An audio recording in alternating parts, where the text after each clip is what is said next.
Hello friends, welcome to Kannan info Tamil. நம்ம இன்னைக்கு என்ன டாபிக் பார்க்க போறோம் அப்படின்னா, இந்த வீடியோல இந்திய கடற்படையில் பயன்பாட்டில் உள்ள மிசைல்ஸ் மற்றும் டார்பிடோக்களை பத்தி நம்ம பார்க்க போறோம். இந்திய கடற்படையில் தற்போது என்ன மிசைல்ஸ் மற்றும் டார்பிடோக்கள் பயன்பாட்டில் இருந்து வருது, வரும் காலத்துல இந்திய கடற்படையில் என்ன மாதிரியான மிசைல்கள் இணைக்கப்பட உள்ளது, தற்போது பயன்பாட்டில் உள்ள மிசைல்களோட செயல்திறன் என்ன, இந்த மிசைல்களை பயன்படுத்தி இந்தியானால என்ன மாதிரியான ஆபரேஷன்களை கேரி அவுட் செய்ய முடியும் அப்படிங்கிறது குறித்து நம்ம டீடைலா இந்த வீடியோல பார்க்கலாம். நம்ம சேனல்ல டிஃபென்ஸ் ரிலேட்டடா தினம் ஒரு வீடியோ பப்ளிஷ் பண்ணிட்டு இருக்கோம். உங்களுக்கு டிஃபென்ஸ் ரிலேட்டடான செய்திகளை உடனுக்குடன் தெரிஞ்சுக்கிடணும்னா நம்ம சேனலை சப்ஸ்கிரைப் பண்ணி சப்போர்ட் பண்ணுங்க.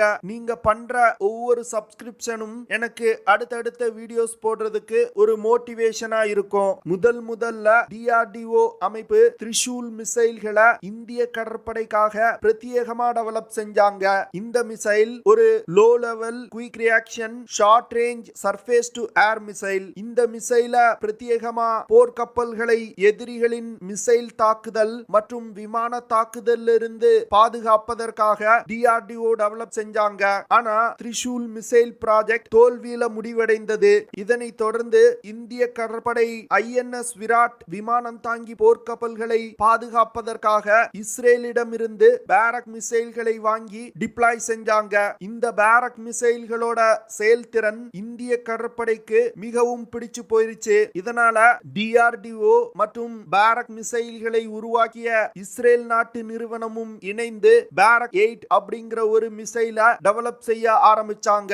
இந்த பேரக் 8 மிசைல் ஒரு medium range surface to air missile. இந்த மிசைல்களை கொண்டு கப்பல்களை நோக்கி வரக்கூடிய வான் அச்சுறுத்தல்களை தாக்கி அழிக்க முடியும். குறிப்பா சொல்லணும் அப்படின்னா பேரக் 8 மிசைல்கள்னால ஏர்கிராஃப்ட், ஹெலிகாப்டர்கள், anti ship missile, unmanned aerial vehicles, cruise missile, போர் விமானங்கள் போன்ற பலவிதமான வான் அச்சுறுத்தல்களில் இருந்து போர்க்கப்பல்களை பாதுகாக்கும். பேரக் 8 மிசைல்னால 90 கிலோமீட்டர் தூரத்துல உள்ள ஏரியல் டார்கெட்ஸை தாக்கி அழிக்க முடியும். இந்த மிசைல்னால அதிகபட்சமா மாக் 3 வேகத்துல பறந்து சென்று இலக்கை தாக்க முடியும். அதாவது ஒலியின் வேகத்தை விட 3 மடங்கு வேகமா சென்று இலக்கை தாக்கும். பேரக் 8 மிசைல் உலகின் தலை சிறந்த சர்ஃபேஸ் டு ஏர் மிசைல்கள்ல ஒன்று.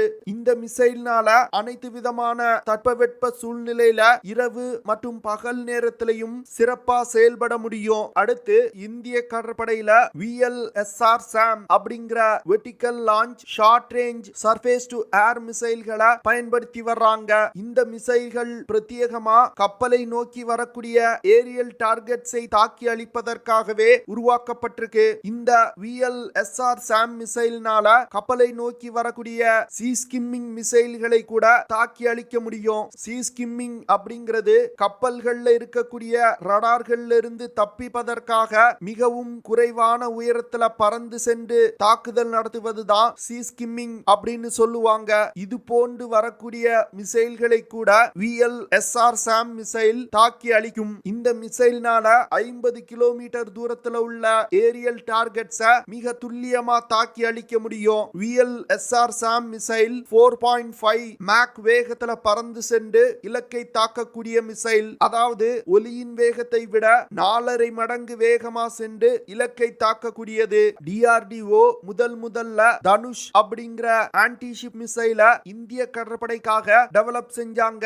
இந்த தனுஷ் மிசைல் பிருத்திவி மிசைலை மாடிஃபை செய்து தயாரிக்கப்பட்ட மிசைல். தனுஷ் மிசைல் சிறப்பா செயல்படல. இதனால இந்திய கடற்படை எதிரி கப்பல்களை தாக்கக்கூடிய ஆன்டி ஷிப் மிசைல்களுக்காக வேற ஆப்ஷன்களை தேட வேண்டிய நிலைக்கு தள்ளப்பட்டாங்க. இதனை தொடர்ந்து பிரம்மோஸ் மிசைல ஆன்டி ஷிப் மிசைலா பயன்படுத்தலாம் அப்படின்னு திட்டமிட்டு பிரம்மோஸ் மிசைல்களை இந்திய போர்க்கப்பல்கள்ல இருந்து லான்ச் செய்து சோதனைகள் நடத்தினாங்க.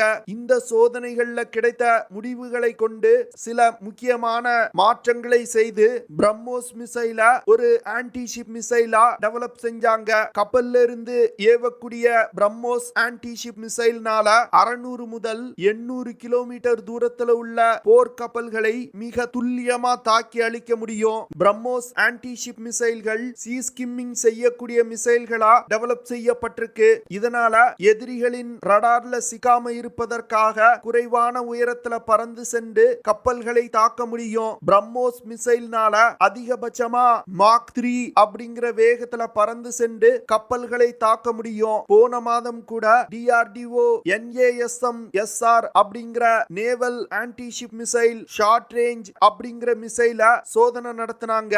இந்த மிசைல் ஹெலிகாப்டர்ல இருந்து லான்ச் செய்யக்கூடிய ஆன்டி-ஷிப் மிசைல். இந்த மிசைல இந்தியா அமெரிக்காவிடம் இருந்து வாங்க உள்ள MH-60 ரோமியோ ஹெலிகாப்டர்கள்ல இணைத்து பயன்படுத்துவதற்காகவே பிரத்யேகமா உருவாக்கி வர்றாங்க. இந்த மிசைல்னால அதிகபட்சமா 55 கிலோமீட்டர் தூரத்துல உள்ள போர்க்கப்பல்களை தாக்கி அழிக்க முடியும். Naval anti-ship missile short range போன்று லாங் ரேஞ்ச் மற்றும் மீடியம் ரேஞ்ச் மிசைல்களும் இந்தியா டெவலப் செஞ்சு வந்துகிட்டு இருக்காங்க.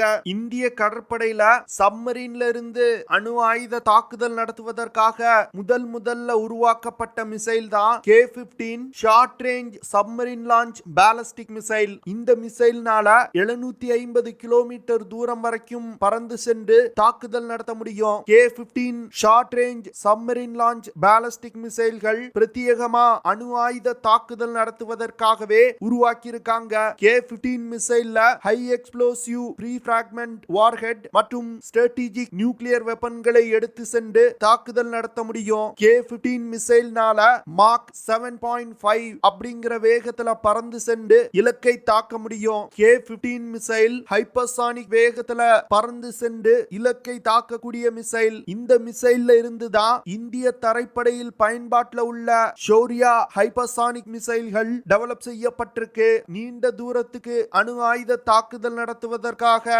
DRDO டெவலப் செய்த மிசைல் தான் K4. இந்த மிசைல்னால 3500 கிலோமீட்டர் தூரம் வரைக்கும் தாக்குதல் நடத்த முடியும். இந்த மிசைல்னால ஸ்ட்ராட்டஜிக் நியூக்ளியர் வெப்பன்களை ஏந்தி சென்று தாக்குதல் நடத்த முடியும். இந்தியா சப்மரீன்களை பயன்படுத்தி ஒரு அணு ஆயுத தாக்குதல் நடத்தணும் அப்படின்னா K-15 இல்லனா K4 மிசைல்கள் தான் பயன்படுத்தப்படும். இந்திய கடற்படை bay of Bengal, Arabian sea மற்றும் இந்தியன் ஓஷன் ரீஜியன்ல இருந்து கொண்டு சீனாவின் எந்த ஒரு பகுதியின் மீதும் ஒரு அணு ஆயுத தாக்குதல் நடத்தும் திறனை பெறணும் அப்படின்னு முயற்சி செய்து வந்துகிட்டு இருக்காங்க.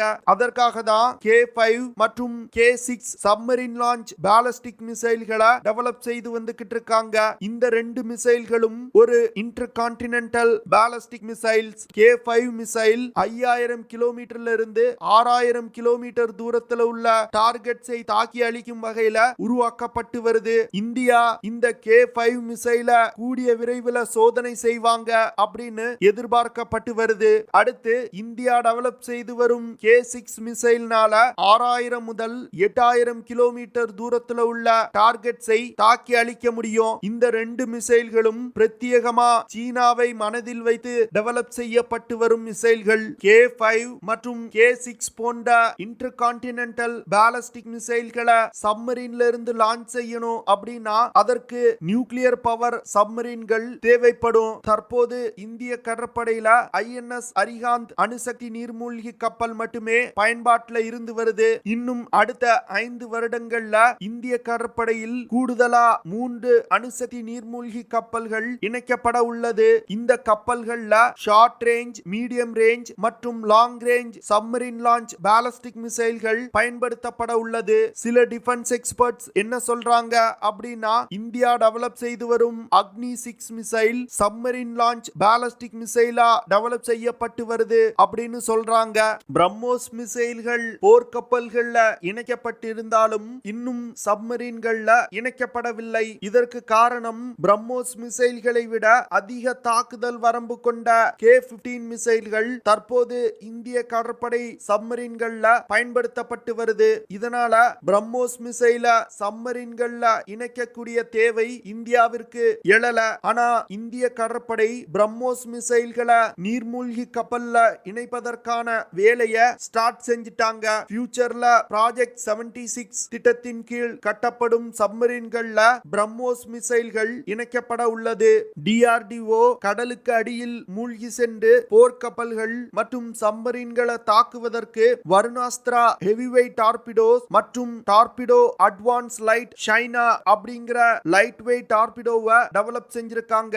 இந்த ரெண்டு டார்பிடோக்களையும் போர்க்கப்பல்கள் மற்றும் ஹெலிகாப்டர்கள்ல இருந்து லான்ச் செய்து சப்மரீன்கள் மற்றும் போர்க்கப்பல்களை தாக்கி அழிக்க முடியும். வருணாஸ்திரா ஹெவிவெயிட் டார்பிடோனால அதிகபட்சமா 40 கிலோமீட்டர் தூரத்துல உள்ள சப்மரீன்களை தாக்கி அழிக்க முடியும். இந்த டார்பிடோனால அதிகபட்சமா 600 மீட்டர் ஆழத்துல பயணிக்க முடியும். வருணாஸ்திரா ஹெவிவெயிட் டார்பிடோனால 74 கிலோமீட்டர் பெர் ஹார் வேகத்துல பயணித்து சென்று கப்பல்கள் மற்றும் நீர்மூழ்கி கப்பல்களை தாக்கி அழிக்க முடியும். வருணாஸ்திரா ஹெவிவெயிட் டார்பிடோ 1500 கிலோகிராம் எடை கொண்டது. இந்த டார்பிடோக்கள்னால 250 கிலோகிராம் எடை கொண்ட வெடிப்பொருட்களை சுமந்து சென்று போர்க்கப்பல்கள் மற்றும் நீர்மூழ்கி கப்பல்கள் மீது தாக்குதல் நடத்த முடியும். இந்த ஹெவிவெயிட் டார்பிடோ பிரத்யேகமா ஏர்கிராஃப்ட் கேரியர்ஸ் போன்ற பெரிய போர்க்கப்பல்களை தாக்குவதற்காகவே உருவாக்கப்பட்டிருக்கு. அடுத்து DRDO TAL